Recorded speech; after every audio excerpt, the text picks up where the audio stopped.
So this is a very esteemed panel, and I'm very excited to hear what all they have to say. And it is going to be hosted by a very excellent and well-known MIT alum, Rohini Chakravarthy. She is an engineer turned VC, longtime VC, has seen the ups, downs, all the trends, and I'm sure she'll talk about that. And more than that, she is a singer, not just any singer. She's a serious singer. Her son, if you know about Indian a cappella groups in college, is in Pen Masala, the premier Indian a cappella group. There we go. You can hear the few South Asian people being like, I know what that is. She's got a lot of fun facts, but you didn't come to hear me anymore. So without further ado, the panel featuring Rohini. Okay, awesome. Yeah, thank you. Thanks for that nice introduction, Arun. I'm so delighted to be here with this panel today. I think maybe this is a continuation of the last panel because I didn't pick the title, but there were so many things that came out of the discussion, the previous panel. I think we're going to continue. Maybe to kick things off, I think what I took away from the last panel, I think this is what Aparna said as well, was startups have the ability to create something new, AI native, start with a fresh sheet of paper, and all four of our panelists today are doing that. And I think maybe to start with, we'll start with introductions. And my request was to do a quick introduction as well as maybe give us some insight into what motivated you to start your companies. So Waseem at Writer. Yeah, thanks so much. Thanks for having me here. My name is Waseem AlShikh. I'm one of the co-founder and CTO at Writers. It's very interesting questions. I think about a lot because there's not one specific reason just to start a company. You usually have a lot of reason around it. But one of the biggest motivation to me when we started Writer at that time, we've been actually working on the older type of models, basically working more like, not the older type, more like a encoder model, the T5, which is, we're playing with those one, me and my co-founder, before we started Writers. And when we started scanning those models, I remember that very clearly in 2019, we start seeing these capabilities. And for us, was really interesting when we built our first model in 2022, how much actually have a knowledge and how much actually those model cores. This got us really, really excited. Because for me personally, it's like very personal, the whole idea about AI, not just another tool, not just productivity, it's a tool that gives you knowledge. I born and raised in Syria, and I left that and spent most of my time there. And one of the things in Middle East, like really struggling there, is not, forget about the infrastructure, is knowledge. And the beauty of those models just give you this unlimited knowledge. Even at that time with the smaller models, we worked with the 1 billion, and we start scaling to 2 billion. We're working with the NVIDIA partnership with a lot of support from there. We started this beauty things. I'd say like, we have something very, very valuable. We can use it to enhance everyone's life, starting with us. And we start basically Writers. Awesome. Thank you. Max, maybe I'll go to you next. And, just give us a quick introduction and what motivated you to start Dover. Absolutely. Hi, everyone. I'm Max Kolysh. I'm the founder and CEO of Dover. Dover's a recruiting department in a box for startups. We started back in 2019. Before that, I had started a previous company in the e-commerce automation space. And then before that, I was a MIT course 6.3 undergrad and an MEng dropout. So being a dropout and a graduate is great because when I hang out with all the cool young kids, I say I'm a dropout because that's what everybody likes nowadays. And then, when I hang out with people a little bit older than me, I say, okay, yeah, I got my bachelor's there. So, but in terms of what motivated me to start Dover, I'm sure a lot of you have been involved in recruiting either from the candidate side or from the hiring side. And the process is pretty broken. We thought we could fix it with technology. We still think that, but it's a little bit more nuanced than that. I think, no longer do I think that the bottleneck to recruiting is necessarily technology. And I think kind of some of the stuff we'll talk about today in terms of how AI helps you build technology or enable automation or workflows and stuff like that, and how that relates to, humans doing jobs. I think that's actually a lot more interesting than, it's a lot more nuanced than I expected, at least when I was starting the company. So that's me. Awesome. Surojit, we'll go to you next. And just give us a sense for what motivated EMA and where does the name come from? Cool. I'm Surojit Chatterjee, founder, CEO of EMA, not EMA. Okay. And the name of the company comes from it's an acronym, Enterprise Machine Assistant, EMA, kind of obvious. The inspiration for me was, before starting EMA, I was exec at Google, ran Google's, like half of Google's revenue for a long time, Google's mobile ads division. And I was CPO at Coinbase. And I ran a lot of these large teams, had a lot of great people, but invariably we'll see that half of the time, the most talented people in these organizations, half of the time will be spent in repetitive jobs, tedious work. At Google, we used to call it KTLO, keep the lights on. And the thinking was, what if we could free people up from that? What would we see human creativity can do? And as ChatGPT was coming out, this was like 22, end of 22, the thing that triggered in my head is ChatGPT was great in predicting next words and generating text, but what would it take to generate like a workflow, a plan, right? Next action? And that's where we started, building a universal, what we call a universal AI employee, a platform that can automatically generate complex workflows and create agents to coordinate and accomplish those workflows. Thank you. And Shishir, maybe I'll let you introduce yourself, but we also have another bonus because I asked Shishir if he would do a demo of his product and he roped in his daughter Anika Mehrotra, who is there in the back, and she's going to run the demo soon after Shishir does his introduction, and we'll try it out. So bear with us. Okay, it'll be fun. So hi everyone, I'm Shishir Mehrotra. I'm the co-founder of Coda. We make an all-in-one workspace for teams. You can think about it as blending the best parts of documents, spreadsheets, presentations, and applications into one surface where anyone can make a doc as powerful as an app. Used by about 50,000 teams around the world, a few million users now. Everyone from the New York Times to Snap. Actually, one of the most fun ones, if you've been to Las Vegas and seen the big ball in the middle of Las Vegas, the sphere, that's actually run in Coda. It's kind of a fun one. Started the company, before starting Coda, I was running the YouTube group at Google for a number of years. And the main observation was that we discovered or thought that the world runs on documents, not applications. That despite all the applications out in the world, handing people a set of fairly flexible tools tends out to be where they turn to, and where they run everything from your planning processes to how you think about managing your support team, your sales team, or so on. And so we decided to build a new document. So Rohini asked to make this panel a little concrete, if we could show something. So we're going to give you a little demo of a new product that we're building called Coda Brain. And yeah, we couldn't get the demo over here, so the laptop has to be over there. So thank you to my daughter for helping pull us together. Annika's a freshman at Princeton now. She drove up. So this is Coda Brain, and maybe a little bit of introduction. What you're going to see is Coda is known as a creativity document surface.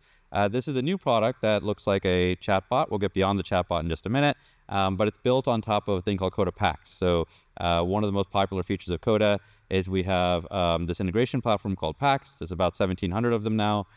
Connects to everything from Salesforce to Gmail. And we took that and we made it the engine behind this chatbot. So go ahead, Annika. You can ask your first question. So the first thing she's going to do here, we're going to do everybody's favorite demo. What's our vacation policy? And this is going to go read through all our corporate documents and find a vacation policy. This is the technical term for this is RAG, retrieval augmented generation. And so it goes and does a retrieval step to go find all the relevant materials, hands that off to an LLM, and then hands back a response, and hopefully a good one. Okay, so you can recognize RAG often by the fact that the response includes a set of citations. But you can also do richer things. Not everything is unstructured data. So go ahead, Annika. So she'll ask for something sales related. So sales opportunities over 10K. So one of the key things about AI in the enterprise is that often what we have is not unstructured data, it's structured data. And so in this case, it's actually writing a SQL query to a database that goes and pulls all the records out of Salesforce and comes back with, here's all the opportunities over 10K. it's a live table in Coda. So for example, you can go change the filter and say, actually, I wanted to see all the sales opportunities and know exactly what it is. And you can do whatever manipulation you like on the table. Maybe she'll group. Yeah, there you go. Group the columns. And so you get this thing that feels like a data explorer. Okay, so that's Coda Brain. That's pretty exciting, but we think about really as a platform for bringing things into your real work environment. As I said before, my view is that the world runs on docs, not apps. As Aparna was saying earlier, I think chat isn't the primary interface. So this is a new building block we call brain columns. So this column on the right here is a calculated column that has a prompt. So in this case, it says, ask brain given whatever is in the prompt column. And so we've asked a few things here. So the first one we started with, what's our vacation policy? Maybe ask about a feature, when will cell colors ship? It goes and reads Slack. It goes and reads all of our launch calendar. Maybe it's a functional thing, who's the account executive for Snowflake. Maybe it's something that requires a bit of aggregation. What does Figma think of sub-items as a new feature we're shipping? By the way, this is all real. It's using my account and pulling out information. But now you can take this and you can turn it into solutions. So a few different examples here. Imagine I'm a manager and I have I just want to know what everybody's working on. So in this case, I take my team and the prompt here is tell me what this person did in the last week. And so in this case, it reads GitHub and Jira, Slack, and so on, and comes back and says, here's what Himanshu's been working on. Second example here is I'm a salesperson. I have a list of accounts. Maybe I want a simple prompt here is what's happened in the account since I last talked to them. And so here's what's happening at the Amazon account. Or maybe I want to take my calendar and I just want to have a preview in my calendar of what to expect for that meeting. And so the prompt here is what's happened since the last meeting. So in this case, with the upcoming meeting with Snap. And then one last example is imagine I'm a product manager and I'm managing a set of different teams. So here, each of these columns represents a different prompt. What happened yesterday, what happened 2 days ago, and what happened 3 days ago. Again, it's going to read through everything I have access to and bring that in. And then one last thing here is maybe I want just a summary for every team. So I want to know, for example, the prompts here, each of these is different. Show me the highlights of what they've been working on, any blockers that are unresolved, any progress, any go-to-market progress. And in this way, I can take this layer of being able to do what we now call RAG and make it a building block for all the rest of my solutions. So that's it. Thank you, Annika. Thank you, Annika. That was outstanding. Yeah, thank you. Thank you, Shishir. I don't think I've ever done a demo with my daughter before. Oh, okay. First time. She's hired. Yes. No, but that's, it's really interesting to see all of this in action because, we've all been talking about how there is knowledge locked up within the enterprise. And, how do you share it? How do you use it? We all want assistance. So maybe I'll go back to Waseem. When you go to the Writer website, you talk a lot about how this is about making, communicating better, making better decisions within companies. So that's your vision is to help people do that better. Talk about sort of how you go about doing it at Writers, but and the last panel talked about you decided to build your own foundational model, and so some of those things are getting recreated for each company's use. So maybe take a few minutes to talk about how you make organizations better, how you use foundational models to achieve that. Yeah, sure. So at Writer today, what we actually provide something called full stack generative AI platform. The full stack concept means you will getting the solution, not just tools. We're seeing our customer in enterprise, specifically what we're selling for in healthcare and financial services industry, they're really overwhelmed with the tools. Like there's a million tools for X, Y, Z, just other tools. What really the lacking or the gap exists today in solutions. So at Writer, basically, with the full stack concept, we provide what's called our large language models. We have a family of models we've been building since 2020, around 16 public so far, and those models fully integrated and compatible with the RAG system, which is what we use in Knowledge Graph, fully integrated and compatible with the guardrails and AI Studio. So from a customer point of view, when they basically use Writer today, they have this one platform, they can take it, install it, run it in single tenant or air gap deployment, fully isolated, secure to actually create those use cases and deploy it at scale. So the concept basically, when you go to the enterprise, the most important for them today, and we're seeing this especially actually the beginning of this this year and end of 2023, they care less what the tool's name, what the model name, what they care, really focusing about, can I get the ROI? And this is basically been the most focused, at least starting in 2024. Yeah, and I think Surojit, you had a similar sentiment, which is there are 80, 90 productivity applications people use within an enterprise. And historically, humans have adapted to the application, to the software.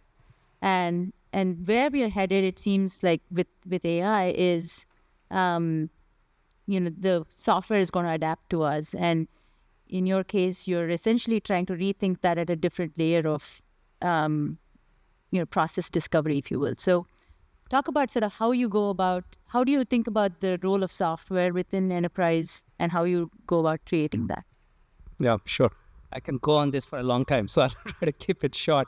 I think there is a challenge with the way enterprise software works today, and this is what the breed of software we call SaaS. Of course, SaaS kind of democratized software; anybody could access and pay just for the usage or users. But the challenge is first the processes have to adapt to the software. As you buy an application, the application is already hard-coded a specific workflow. So you adapt your workflow to what the application has. The other big thing is the data is completely siloed between these applications. So every application has its own system of records. And then what Shishir was just showing, right? You want to sit on one place somewhere and get kind of aggregate data from multiple places. It's very, very hard. Super hard to do. And then what do? You bring in like services. You put in people to actually as glue between the software. And the third thing I'll say is the bloat. You said 90. Actually, my numbers are average enterprises, large enterprises have like 400 plus SaaS tools. Even our tiny company, I was just looking at a spreadsheet, like 60 tools we are already using for all kinds of things. Like employees just go and purchase something and then it's there. Over 400 plus tools already, right? And then what happens is all these tools are seat-based pricing. And after a while, maybe only 20% or 10% seats are actually being used. So you have this software bloat.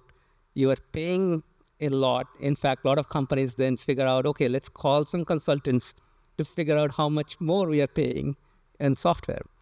So I think this whole software stack in the enterprise will change dramatically in the next 5-10 years. And this is what happens every time there is a big transformation in technology. I mean, from, say, shrink-wrap software to cloud or SaaS to even mobile, right? Every shift we have seen, the stack changes.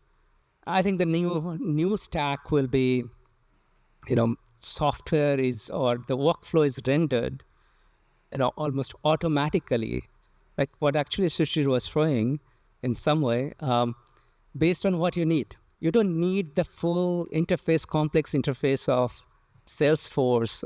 Hopefully nobody here works for Salesforce. I cannot make it up. I mean, I am like, I need to go and train for 5 hours on YouTube. I cannot make anything out of this beast of a UI. I mean, I'm sure somebody put a lot of thought, and over many, many years ago, many people put so much thought, it has become a beast. Right? Every enterprise software, you were asking, what is a magical enterprise software? I think every enterprise software is a beast, right? And that beast has to be killed.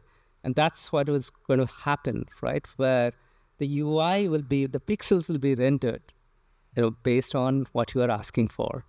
The software, you will not adapt to the software. Software will adapt to you, which is in fact what a lot of people are calling already service becomes software, not software as a service, right? Everything that you need humans can potentially encode it into a software with very minimal effort. I mean, that's part of it which we are building, but others may be building as well.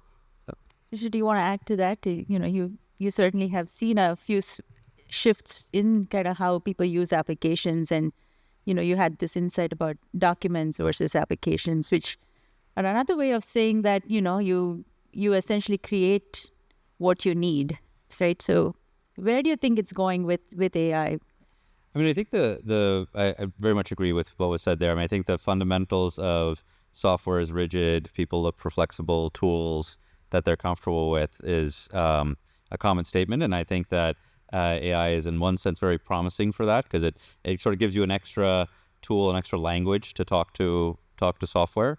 I think the enterprise is particularly hard because if you sort of look at, it's interesting, the panel right before and this panel, the expectations of consumer AI and enterprise AI are very different.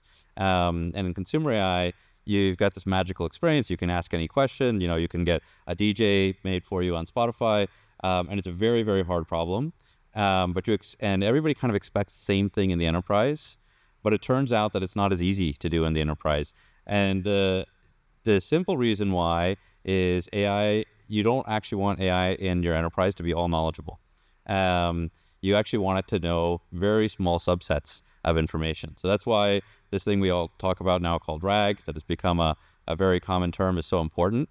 It's because if you think about it just in personal terms, ChatGPT is like a person that read the entire internet. But now we want a person in the company that reads exactly what we want them to read, and then when I lose access to it, I want them to unread it. And we don't know how to do that yet with AI. And so that's led us to solving a very different problem in how do we actually make that tool that lets people, bend software around to them, but in a way that still feels safe inside the company. Yeah, very interesting. Max, maybe I'll ask you sort of the follow-on question to that, which is, I think organizations, enterprises to Surojit's point, have invested a lot in trying to figure out what is the interface between employees, meaning you bring in consultants. Like if you can define the task and you say this needs to be done, then the employee could be here or they could be in India or and potentially in the future it could be an agent, an AI agent. So, what gets outsourced can get automated at some point. How do you think about, so maybe first of all, in your business, you're today hiring mostly human agents. Yeah, we only help companies hire humans for now, but soon that might change. Yeah. Comment on any of the things that were discussed or about this whole idea of the interface between employees. Yeah, so I think I'll talk about software first. I do think software development is interesting because it was a thing that 5 years ago, 10 years ago, there's like a huge scarcity of software engineers, and everybody thought software was the hardest thing in the world. And I say this as somebody who studied software in college, right, in computer science. And everybody was like, we're going to automate truck drivers because that's easy to automate, and software is going to be around forever because that's hard to automate. And now it's kind of like, actually, that might not be the case so much, right? So software is more about pattern matching and, writing good specs and APIs and stuff like that. And so I think it's going to change quite a bit, I think more than people expect. And I'm curious to actually poll the room very quick just to make sure everybody's awake also. But I know the past panel, we were talking about Cursor. They were talking about Cursor. How many of y'all have written code, or write code for work?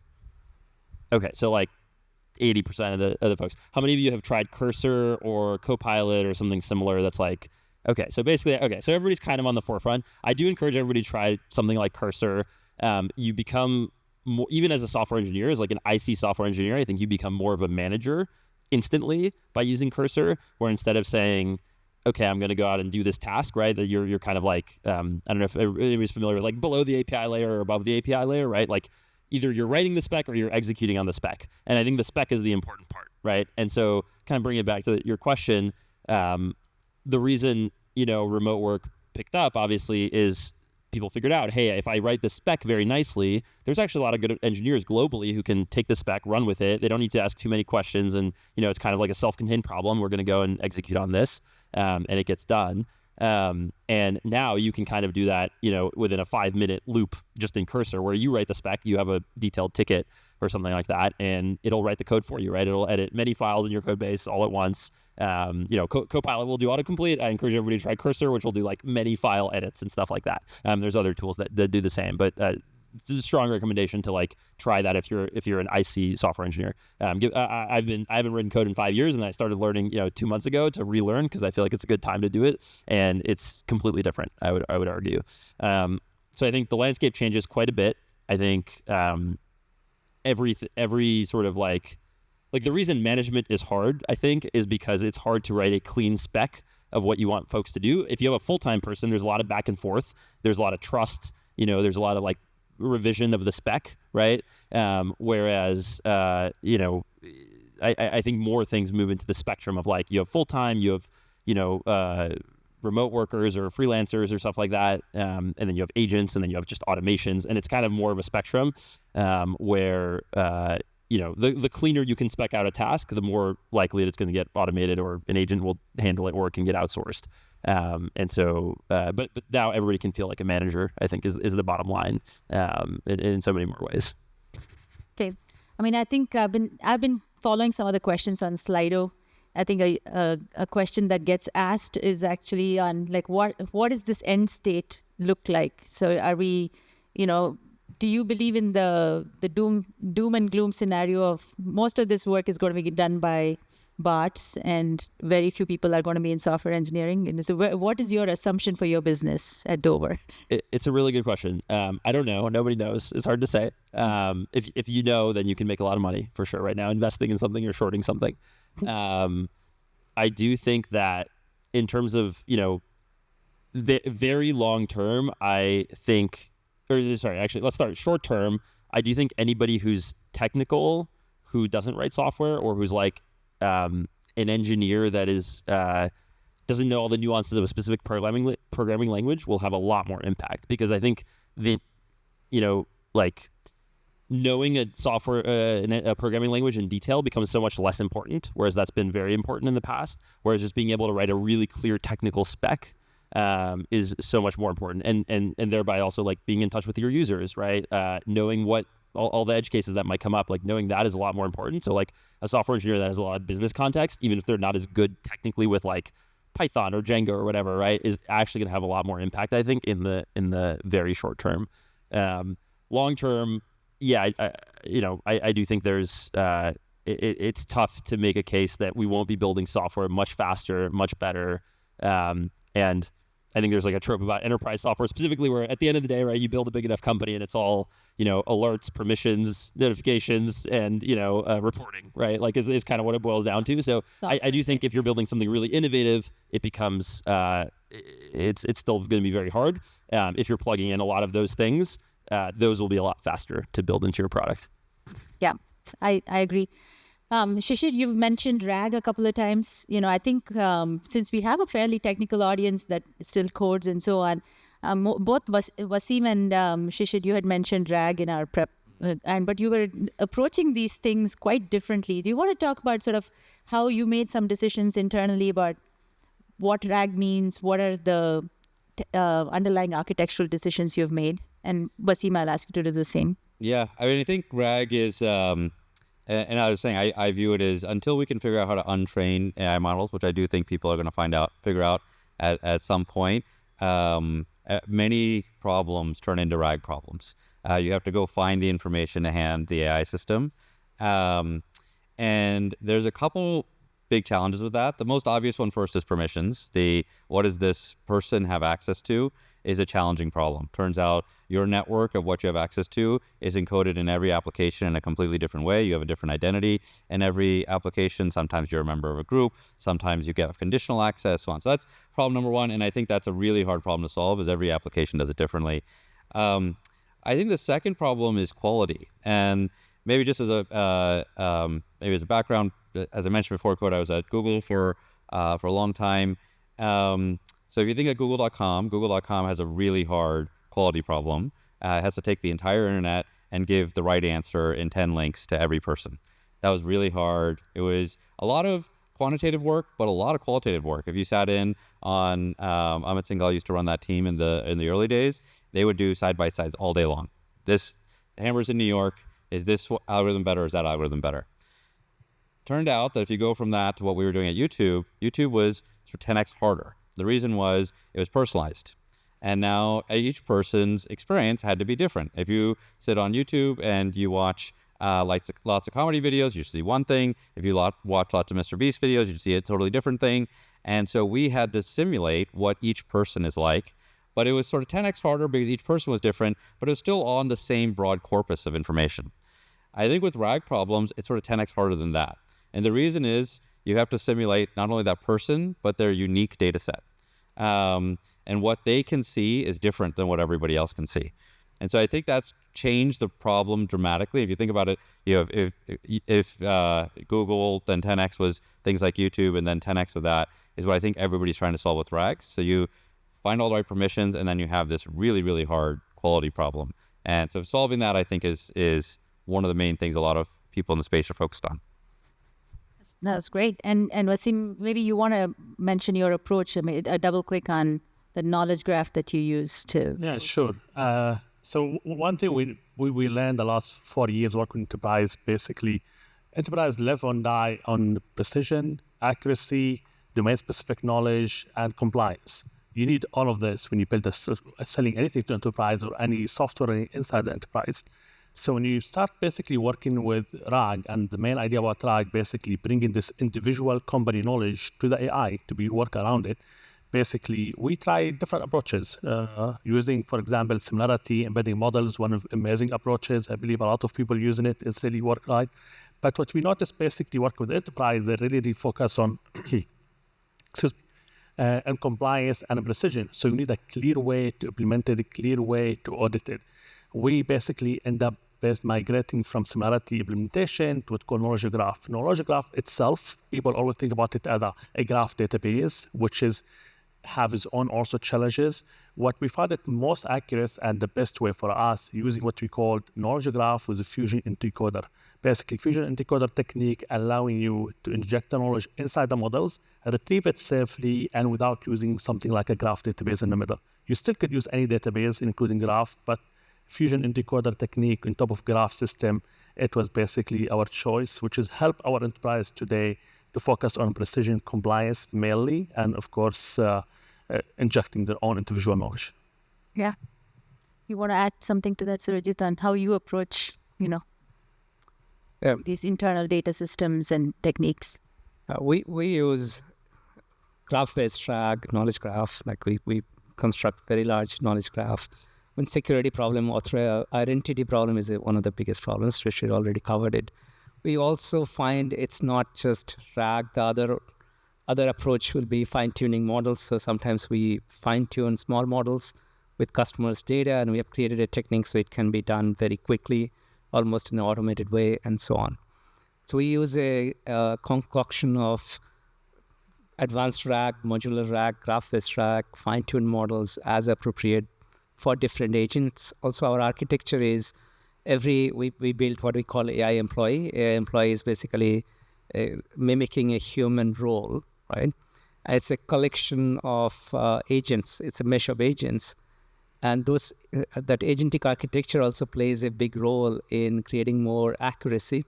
So there'll be design patterns where some agents will build something, another group of agents will critique it, observe it, fix it. And we have created a bunch of novel kind of agentic design patterns that kind of automatically gets generated based on the problem. So that's kind of a lot of what we have been working with and building. And are the agents more effective? I think there was a quality discussion in the previous panel, right? Have you found that the agentic approach is actually already showing results on better software quality within enterprises? Yeah, absolutely. I think there is a lot of literature on this, like a lot of research paper that shows even using the same model in agentic architecture can dramatically increase accuracy, right? So we use multiple models as well, public models. We have our own model that integrates multiple models and helps us in real time decide which model to use and which model combination to use, as well as kind of combination of agents. In enterprise, as Waseem was saying, the use cases particularly we are attacking all in regulated industries, healthcare, fintech, all in kind of Fortune 500 type companies. So the bar is very, very high on accuracy and quality.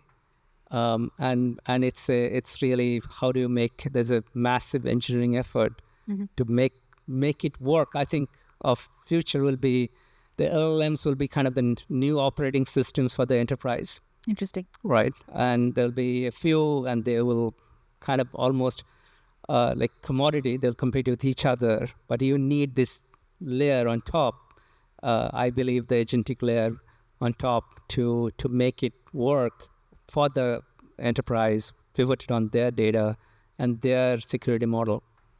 Thank you. I think, we just have time for one question. I thought I'll take one question from the audience. We kind of focus this conversation on the net new because you're all building very interesting new companies. But the question was on how should companies think about this when they have legacy systems? How do they adopt these new AI native processes and software? So maybe one piece of advice from each of you for companies with legacy systems on how to adopt AI native tools. Waseem, we'll go with you. Yeah, sure. I'll go really quick here. And I think the biggest focus is just tackle the most important use cases. We learn that with our customers. When you go to simple use cases, usually it's really hard to just convince everyone to use it. When you need to actually adopt the solution, choose the most difficult and the most add value to your business and adopt it. Could be hard, but the payoff of these use cases will help a lot just adopt it faster. Go with the hard ones first. Yeah. Okay. I agree with that. I'll say don't upgrade to the generative AI version right away. Because every SaaS, sorry, Shishir, I don't know if you are selling it. But we have real customers coming to us and saying, oh, we already pay $10 million to say Workday, and they're saying upgrade to the new Workday and it'll be $2 million more and it'll be much better. I'm like, you are probably using only $2 million of the 10 million today, right? Why upgrade? Because there is an opportunity now to leapfrog. In fact, you want to downgrade your software licenses and use generative AI, agentic AI, other glue to make your existing investment work better. In fact, what Shishir was showing, this is so much better than 20 clicks to find that information inside the tool, right? So no need to actually change the legacy system. Generative AI will make your legacy system a lot better without needing to replace them in the short term or medium term. And future, maybe the entire system of record, very provocative statement, but I think somebody told me Aparna was telling me, I think system of record is just a database. So people just named it something, so it sounds scary. It will, I think all of SaaS will be dead, and all of system of record will also go, and there'll be a new layer of software. So wait for that and make that leap. Switch at the right time. Okay, 30 seconds because we are over. But Shishir and well, I can be fast. Take your legacy systems, put the right AI head on it, put it in the hands of your users, whatever framework you like. Obviously, we'd like you to pick Coda, but make it such that your users can design their own AI solutions. And recruiting software. Yeah, my recommendation is make sure all your employees are using AI in their day-to-day first, so they can learn what it looks like and how it works, because it's kind of intuitive to all of you probably, but some of your team probably doesn't know. And then encourage them to start applying it to their workflows before you can start building it into your product. Everybody on your team needs to understand, how can I actually make my work more efficient, faster, better with these tools? And so encourage your team to really don't block ChatGPT. Let people learn. Well, there you have it. Thank you so much for staying for this session. I really want to thank our panelists here and wish you a great rest of the conference.